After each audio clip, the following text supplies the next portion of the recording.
শুভ সন্ধ্যা বন্ধুরা। শ্রীলোকা টিউটোরিয়ালের পক্ষ থেকে সকলকে নমস্কার।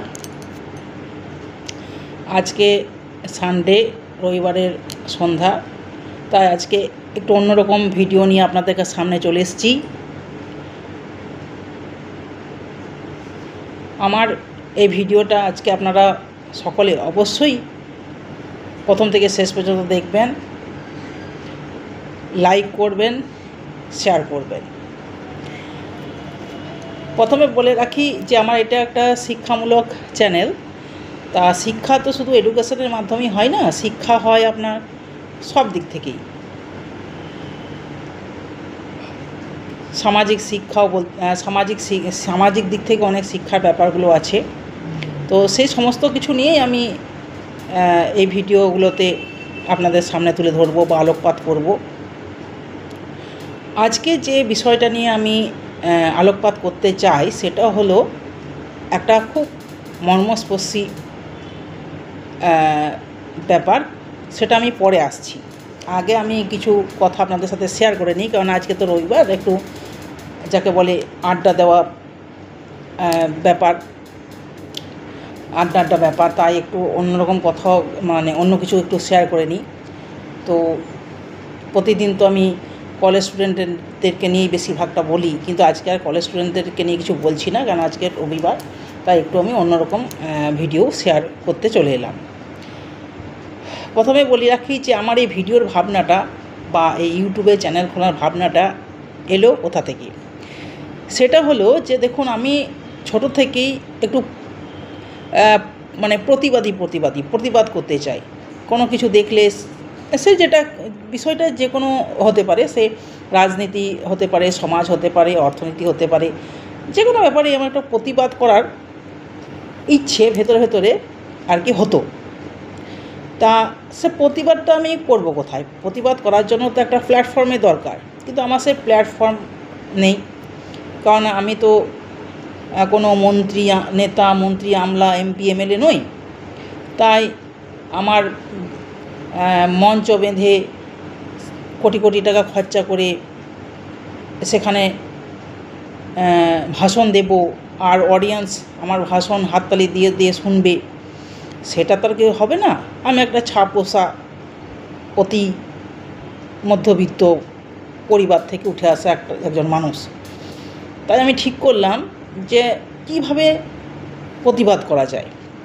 তো যখন এই কলেজের ব্যাপারটা ঘটলো, বা কলেজ স্টুডেন্টরা যারা আজকে ভর্তি হতে পারছে না তাদের ব্যাপারটা ঘটলো, তখন আমি আর চুপ করে বসে থাকতে পারলাম না।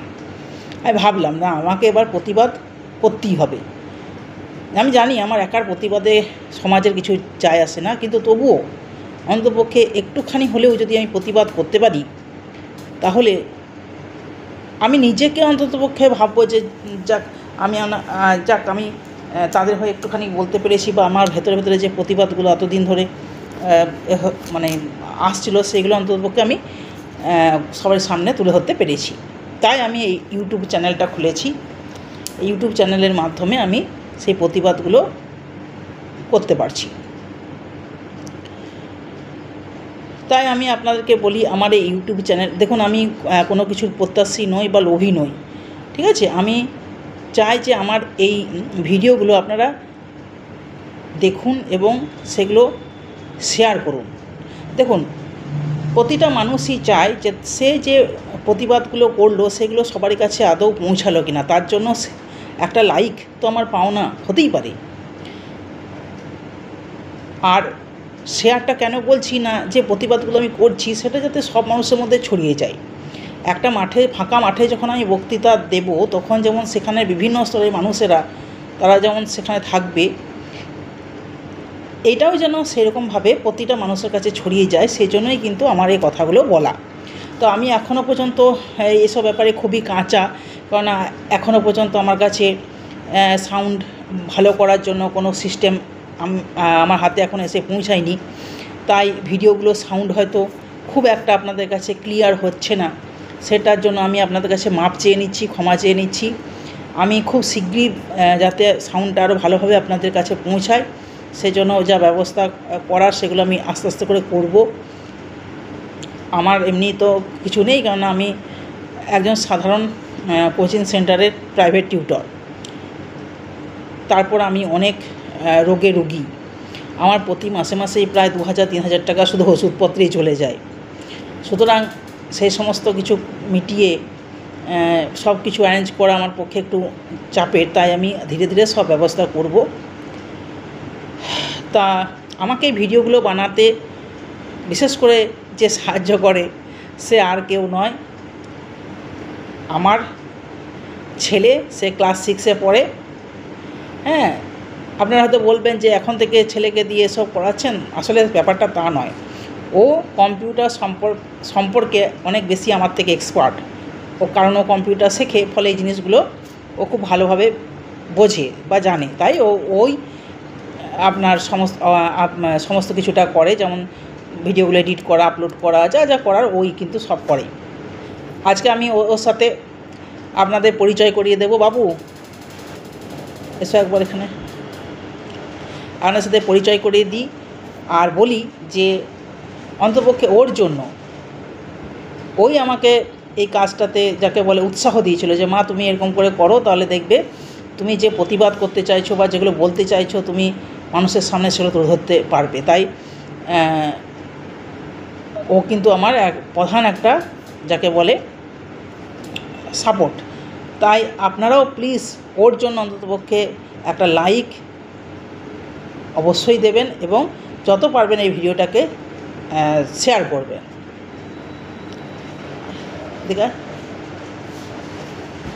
এই দেখুন, এ হচ্ছে আমার ছেলে, ক্লাস 6-এ পড়ে। ঠিক আছে, এই আমার যাকে বলে অ্যাসিস্ট্যান্ট। এই অ্যাসিস্ট্যান্ট হিসাবে আমার ভিডিওগুলো সব আপলোড করে। ঠিক আছে, আচ্ছা, এই কথাগুলো আমি প্রথমেই বলে নিলাম, কারণ আমি আজকে একটা খুব মর্মস্পর্শী ঘটনা আপনাদের সাথে শেয়ার করতে চলেছি বা আপনাদের সামনে তুলে ধরতে চলেছি।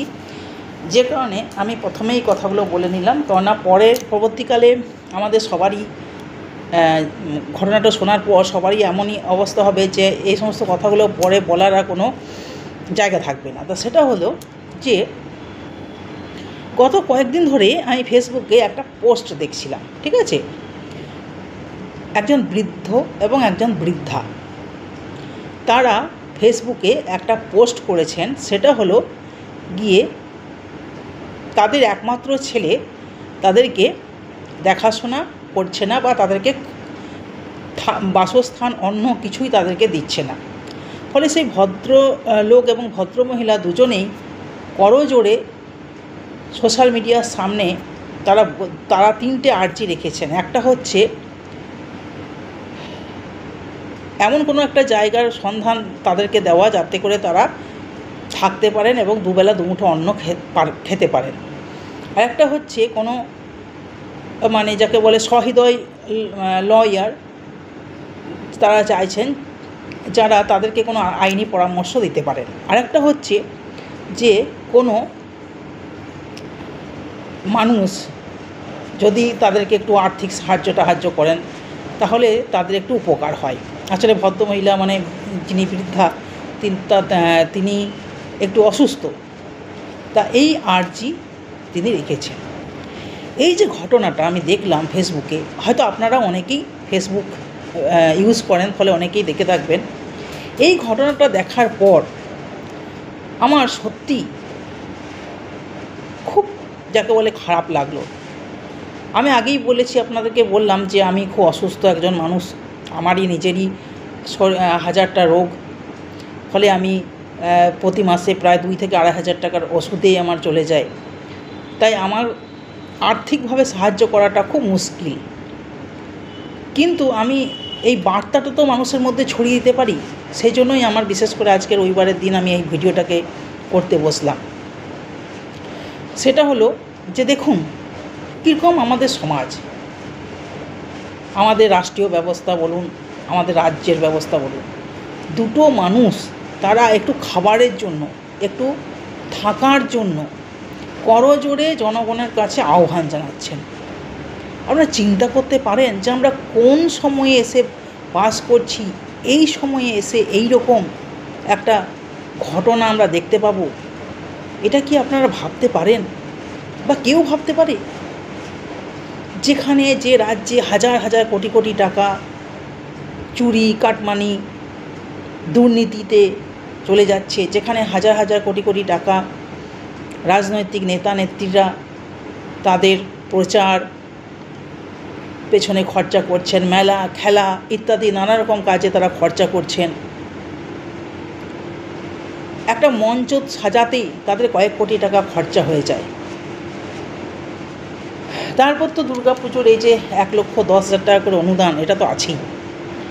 হ্যাঁ, সেখানে দুটো মানুষ তারা খেতে পাচ্ছেন না, তাদের থাকার জন্য একটা কোনো জায়গা নেই, তাদের চিকিৎসা করার বা ন্যূনতম ডাক্তার দেখানোর জন্য দুটো পয়সা নেই। তাহলে আপনারা চিন্তা করুন তো যে আমরা কোন শতাব্দীতে বাস করছি? এটা কি একবিংশ শতাব্দীর নজির? কি বলবেন আপনারা? আজকে উনি না হয় সোশ্যাল মিডিয়ার সামনে এসেছেন বলেই আমরা হয়তো ওনার ব্যাপারটা জানতে পারছি, কিন্তু এরকম অনেক অনেক মানুষ আমাদের এই পশ্চিমবাংলাতেই হয়তো আছেন যারা নিজেদের এই যে কষ্টটা সেটা তুলে ধরতে পারেন না বা সুযোগ পান না। এরকম তো কত মানুষ আছেন। তাহলে আজকে সরকার বা আমাদের নেতা নেত্রীরা তাদের জন্য কেন কিছু করেন না? কেন তাদেরকে অসহায়ভাবে এইভাবে লোকের কাছে করজোড়ে একটু সাহায্যের জন্য প্রার্থনা চাইতে হচ্ছে? তার থেকেও বড় কথা বলি যে সেই ছেলেটি আজকে ভালো চাকরি করছে। এই ভদ্রলোক বললেন যে আমি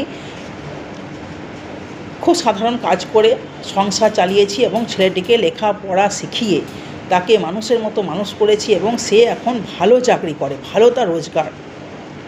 তো সেই ছেলেটির কথা ভাবুন তো, যে বাবা মা কষ্ট করে নিজেরা না খেয়ে নিজেদের সমস্ত সুখ স্বাচ্ছন্দ্য বিসর্জন দিয়ে সেই ছেলেটিকে মানুষ করলো, তারা আজ বা সে আজ তাদেরকে না দেখে তাদেরকে না থাকতে দিয়ে উল্টে তাদেরকে তারা জনগণের কাছে সাহায্য চাইছেন। তাহলে কী সেই ছেলে কী দিয়ে তৈরি হয়েছে? কী তার মানবিকতা, কী তার বিবেকবোধ যে সে নিজের মা বাবাকে দেখে না? জানেন তো, কিছুদিন আগে, বছর দুয়েক আগে আমি আরেকটা ঘটনা পড়েছি যে একজন বৃদ্ধাকে নিয়ে তার ছেলে এবং ছেলে বৌমা বেড়াতে গিয়েছিল দীঘা। তারপর সেখানে তারা কি করে না, সেই বৃদ্ধাকে একটা উঁচু ঢিবির ওপর বসিয়ে দিয়ে চলে যায়, বলে মা তুমি এখানে বসো, আমরা একটু এদিক ওদিক ঘুরে আসি, তুমি তো এত হাঁটাহাঁটি করতে পারছো না, তুমি এখানে বসো, আমরা একটু ঘুরে আসি। বলে যা বাবা। তারপর সেই ছেলে এবং বৌমা আর ফিরে আসেনি। প্রত্যক্ষদর্শী যারা, তারা পরের দিন পুলিশকে জানায় যে এই বৃদ্ধা কাল সারা রাত্রি এখানে বসেছিল এবং সেদিন রাত্রিবেলা খুব বৃষ্টি হয়েছিল। তা সারা রাত বৃষ্টিতে ভিজে সেই বৃদ্ধা হার্ট অ্যাটাকে মারা গেছে। সেই শীত বা ঠান্ডাটা সে আর তিনি নিতে পারেননি। তা ভাবুন যে আমরা কোন সমাজে বাস করছি। তারপর আরেকটা ঘটনা আমি বছরখানেক আগেই মনে হয় দেখেছিলাম। সেটা হলো যে একজন বৃদ্ধা, তার দুই ছেলে, তারা তার মাকে খোলা ছাদে ঠান্ডার মধ্যে ঠান্ডার মধ্যে রেখে দেয়। যদি এমনি হত্যা করে তাকে, তাহলে তো হত্যাকারী বা খুনি হিসাবে জেল টেল যাবে। তাই তারা ভাবলো কি যে চলো মাকে আমরা ওপরে ঠান্ডার মধ্যে রেখে দিই। তখন প্রায় আপনার অঘ্রাণ মাস বা পৌষ মাস এরকম চলছে। তো ওরা ভাবলো যে মা কদিন আর বাঁচবে, ঠান্ডাটা নিতে পারবে না, মা কোলাপস হয়ে মারা যাবে। আর সত্যি তাই হয়েছিল। পরে অবশ্য পাড়া প্রতিবেশীদের চেষ্টায় পুলিশ তাদেরকে গ্রেপ্তার করে, সেটা তো পরের কথা। কিন্তু আমি যেটা বলতে চাইছি যে আমাদের মানবিকতা বোধগুলো কোথায় চলে গেল? এই মানবিকতা বোধ নিয়ে আমরা এই পৃথিবীতে বাস করছি। আপনারা 40-50 বছর আগেকার একটু কথা ভাবুন। তখন আমাদের কী ছিল না, যৌথ পরিবার। সেই যৌথ পরিবারে এখনও যারা বয়স্ক মানুষজনরা আছেন তারা নিশ্চয়ই জানেন যে যৌথ পরিবারে কিভাবে মানুষ একসাথে সবাই মিলে বসবাস করতেন। সেখানে বাবা, মা, দাদু, ঠাম্মা, হ্যাঁ, কাকা, কাকিমা, জেঠিমা, জ্যাঠা, তাদের কারো 2-4 সন্তান, কারো 5 সন্তান, কারো 6 সন্তান, সবাই মিলে, এমনকি যারা বিধবা হয়ে যেতেন এবং নিজের বাপের বাড়িতে ফিরে আসতেন, সেই সমস্ত পিসিরা, এই সমস্ত মিলে প্রায় 20 জনের, 24 জনের, 25 জনের এক একটা ফ্যামিলি। সেই ফ্যামিলিতে কিভাবে তারা আনন্দ করে সবাই মিলে একসাথে বসবাস করত। তাদের মধ্যে ছিল সহমর্মিতা, তাদের মধ্যে ছিল সহধর্মিতা, তাদের মধ্যে ছিল বিবেকবোধ, ভালোবাসা, শ্রদ্ধা, ভক্তি, সব কিছুই। তাদের আয় হয়তো কম ছিল, তারা এখনকার মতো কেউ অত চাকরি বাকরি তো তখন মানুষ করতো না, তাই তাদের আয় হয়তো কম ছিল, কিন্তু তাদের ভালোবাসা, তাদের সহমর্মিতা, তাদের একে অপরের সুখ দুঃখ বোঝার যে ক্ষমতা, সেটা কিন্তু তখন ছিল অফুরন্ত। তাই তারা কিন্তু এইভাবে বছরের পর বছর বাস করে গেছে। অথচ এখন দেখুন, আমাদের সব ছোট ছোট পরিবার, বাবা মা, একটি সন্তান, কি বাবা মা, 2টি সন্তান, অথচ আমাদের এখন আয় বেশি, কারণ এখন লোক সংখ্যা কম, ফলে আয়টাও আমাদের পরিবারে বেশি। কিন্তু এখন কিন্তু মানুষ যন্ত্রের মতো হয়ে গেছে। সকাল থেকে রাত অবধি তারা যন্ত্রের মতো টাকার পেছনে শুধু ছুটে বেড়াচ্ছে। তাদের কাছে এখন বৃদ্ধ বাবা মা হচ্ছেন বোঝা।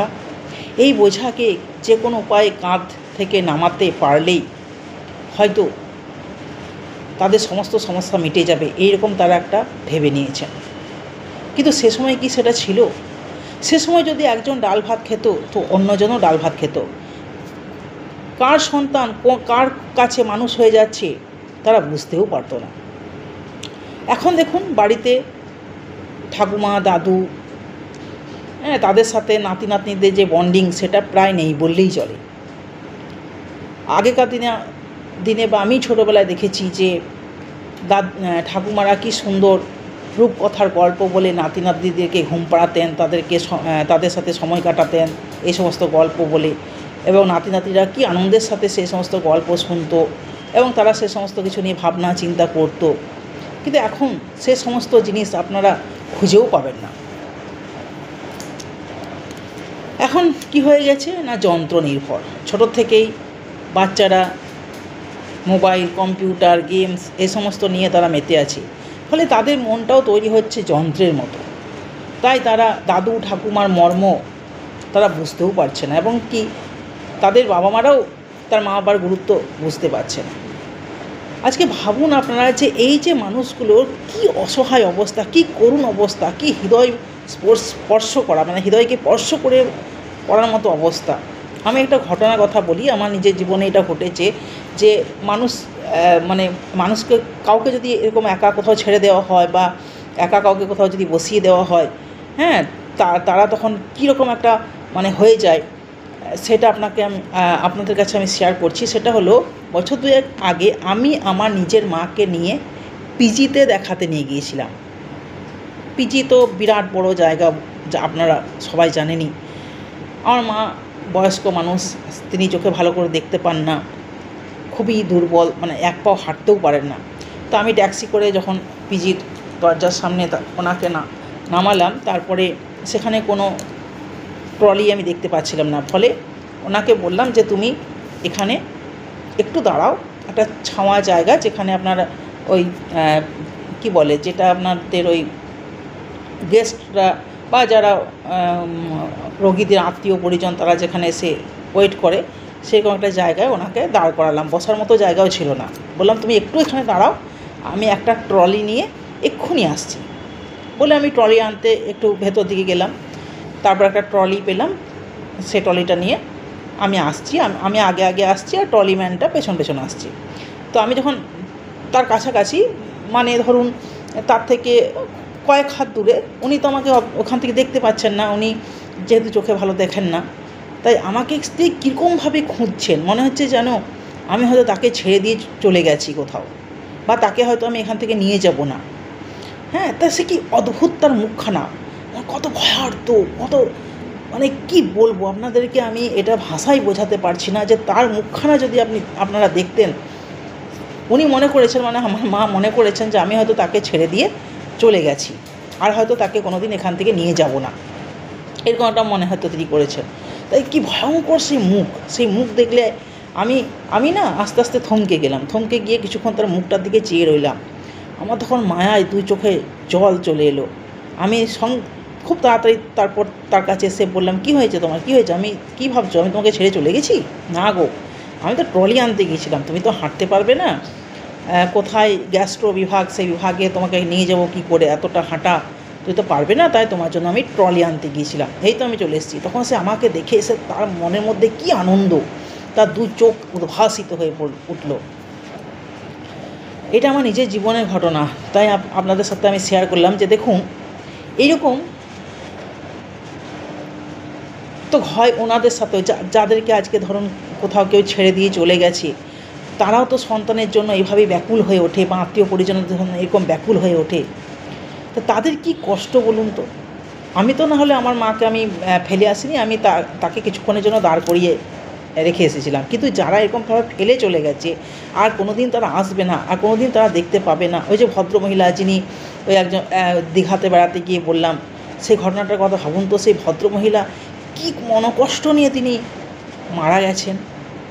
হ্যাঁ, বা যে ভদ্রমহিলাকে ওই যে ছাদের মধ্যে ঠান্ডায় রেখে দিয়েছিল, তাকে খেতে দেয়নি, হ্যাঁ, তাকে ঠান্ডার মধ্যে ছাদে শুয়ে রেখেছিল, সেই ভদ্রমহিলা কী মনকষ্টে মারা গেছেন।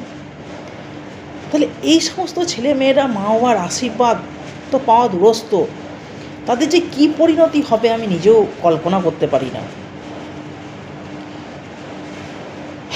কি বলবো, মানে ভাষায় বা এই ভিডিও কোনোটার মাধ্যমে হয়তো সেই যন্ত্রণা, সেই দুঃখ বোঝানোটা যাবে না। শুধু সমাজের কাছে, সরকারের কাছে আমার একটাই বিনীত অনুরোধ, যে মা বাবা আমাদেরকে কষ্ট করে মানুষ করেছে, নিজের পায়ে দাঁড় করিয়ে দিয়েছে, তাদের জন্য অন্ততপক্ষে আমরা কিছু করি, বা তাদের জন্য অন্ততপক্ষে আমরা নিজেদের ঘরে একটা ঘর অন্তত রাখি। তা বুড়ো বয়সে তাদের তো চাহিদা কিছুই নেই, তারা 3 বেলা 3 মুঠো খাবার, একটু বাসস্থান, মাথার উপর একটু ছাদ, এছাড়া তো তাদের আর চাওয়ার মতো কিছুই নেই। হ্যাঁ, তাদের তো সমস্ত সুখ আহ্লাদ তারা তো যখন ছেলে মানুষ করার সময়, সেই সময়ই সমস্ত কিছু বিসর্জন দিয়েছেন। তাই এই সময়টা তাদের কাছে তো পাওয়ার মতো আর কিছুই নেই। একটু মানুষের ভালো ব্যবহার, 2টো ভালো কথা, একটু সহানুভূতি, একটু ভালোবাসা, একটু মায়া মমতা, এইসবই তো তাদের চাওয়া, আর তো কিছু নয়। তারা তো দামি দামি গাড়িতেও চড়তে চায় না, তারা তো দামি দামি রেস্টুরেন্টে গিয়েও খেতেও চায় না, তারা তো দামি দামি জায়গায় বেড়াতেও চায় না, তারা শুধু এইটুকু চায়। এইটুকু কি আমরা ছেলেমেয়েরা তাদেরকে দিতে পারি না? কেন আমরা তাদেরকে এই কষ্টটা দিচ্ছি? কেন তাদেরকে আমরা বোঝা বলে ভাবছি? তারা তো আমার বাবা মা। দেখুন, ভগবানকে আমরা হয়তো নিজেরা কোনোদিন চোখের সামনে দেখিনি, কিন্তু যে ভগবানের কাছ থেকে আমরা সব কিছুই চাই, যে ভগবান আমাকে এটা দাও, ভগবান আমাকে ওটা দাও, সেটাই তো সেই মা বাবারা আমাকে দিয়েছে। তার জন্যই তো আমি মানুষের মতো মানুষ হতে পেরেছি। তাহলে সেই মা বাবাকে আমরা কেন ভগবান ভাবতে পারি না? কেন ভাবি না যে ওনারাই আমাদের ভগবান, ওনারাই আমাদের দেব দেবী? তাহলে তো আজকে আমাদের মনে এত সংকীর্ণতা, এত নীচতা, এত হীনতা আসতো না। মানুষের বিবেক কবে জাগ্রত হবে? মানুষের বিবেক তো জাগ্রত হবে বললে ভুল হবে, কারণ মানুষের বিবেক তো জাগ্রত ছিল। কেন সেই বিবেক মানুষের মরে যাচ্ছে দিনকে দিন, যাকে বলে মানুষের বিবেক মরে যাচ্ছে। দেখুন, সব কিছু আইন করে, শাস্তি দিয়ে সমস্ত কিছু করা যায়, কিন্তু বিবেককে জাগ্রত করা এটা তো কোনো আইনের কাজ নয়। এটা তো প্রতিটা মানুষকে নিজের থেকে তার বিবেকটাকে জাগ্রত করতে হবে। সে যন্ত্র মানব থেকে তাকে যন্ত্র মানব না হয়ে তাকে রক্ত মাংসের মানব হয়ে উঠতে হবে। তবেই না তাদের বিবেক, তাদের মানবিকতা, তাদের সহমর্মিতা, তাদের মধ্যে সহধর্মিতা, এই সমস্তগুলো আসবে, অনুভূতিগুলো আসবে। নাহলে এই অনুভূতিগুলো আরও যত প্রজন্ম যাবে, বা এই প্রজন্মের তার পরের প্রজন্ম, তার পরের প্রজন্ম, তো আস্তে আস্তে করে মানবিকতা বলেই কিছু থাকবে না। আমরা মানবিকতা নিয়ে এত বড়াই করি, মানবাধিকার কমিশন হ্যানা ত্যানা কত কী না বলি, কিন্তু সেগুলো বলে কি বা সেগুলো দোহাই দিয়ে কি সত্যিকারের মানুষের মানবিকতা বোধকে জাগানো যায়? আমার এটা প্রশ্ন রইল সবারই কাছে। আর এই সমস্ত আমি একটাই কথা বলবো যে আমরা সবাই যে যেমন পারি এই সমস্ত মানুষদের পাশে দাঁড়াই, তাদেরকে যেমনভাবে পারি আমরা যেন তাদেরকে সাহায্য করি, যাতে যাতে তারা নিজেদেরকে অসহায় দুর্বল না ভাবে।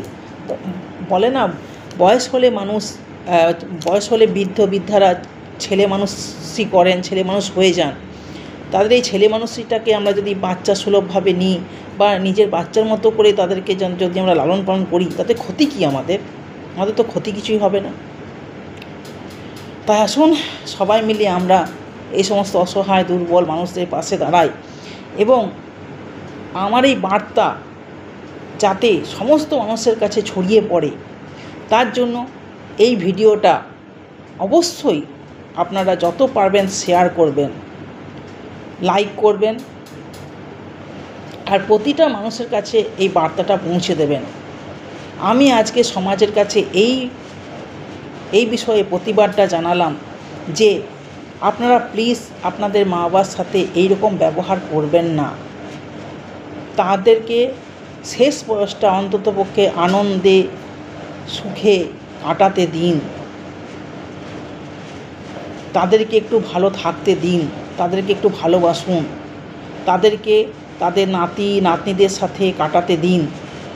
দয়া করে আপনারা কেউ আপনাদের বাবা মাকে এভাবে কোথাও রাস্তায় বসিয়ে দিয়ে আসা, রকে বসিয়ে দিয়ে আসা, খোলা ছাদে ফেলে রাখা, বা তাদেরকে ছেড়ে চলে যাওয়া, তাদেরকে খেতে না দেওয়া, এই জিনিসটা আপনারা করবেন না।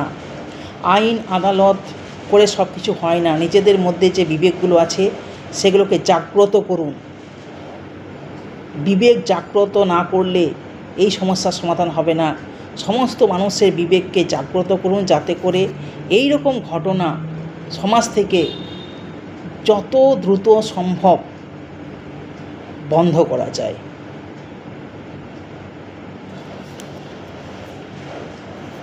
প্লিজ আমার এই ভিডিওটা আপনারা শেয়ার করবেন, লাইক করবেন, আর যত মানুষের মধ্যে ছড়িয়ে দেওয়া সম্ভব আপনারা ছড়িয়ে দেবেন। নমস্কার, আজকের মতো এখানেই শেষ করলাম। পরবর্তী আবার নতুন কোনো ভিডিও নিয়ে আপনাদের সাথে আবার দেখা হবে। আর তবে হ্যাঁ, আমার প্রতিবাদ চলতেই থাকবে। আমি সমাজে যে সমস্ত বিষয়গুলো নিয়ে প্রতিবাদ করা দরকার বলে মনে করব, আমি সেইগুলো নিয়ে প্রতিবাদ করব। আপনাদের কাছে হয়তো আমার এগুলোকে কিছু বক্তৃতা বা ভাষণ বলে মনে হবে, কিন্তু কেউ যদি এগুলোকে তুলে না ধরে তাহলে তো এনারা এই সমস্ত মানুষগুলো বা সমাজের এই দিকগুলো তো চিরকাল অপ্রকাশিতভাবেই থেকে যাবে। তাই এগুলো কিন্তু আমি তুলে ধরব, আপনারা কিছু মনে করবেন না। আবারও সবাইকে শ্রীলোকা টিউটোরিয়ালের পক্ষ থেকে নমস্কার জানিয়ে আমি আমার ভিডিও আজকে এখানেই শেষ করলাম। ভালো থাকবেন সবাই, সেই সমস্ত বয়স্ক মানুষরা ভালো থাকবেন, সুস্থ থাকবেন, তাদেরকে সুস্থ রাখবেন, তাদেরকে ভালো রাখবেন, তাদেরকে আনন্দ রাখবেন, তবেই জানবেন যে আপনারাও ভালো থাকবেন।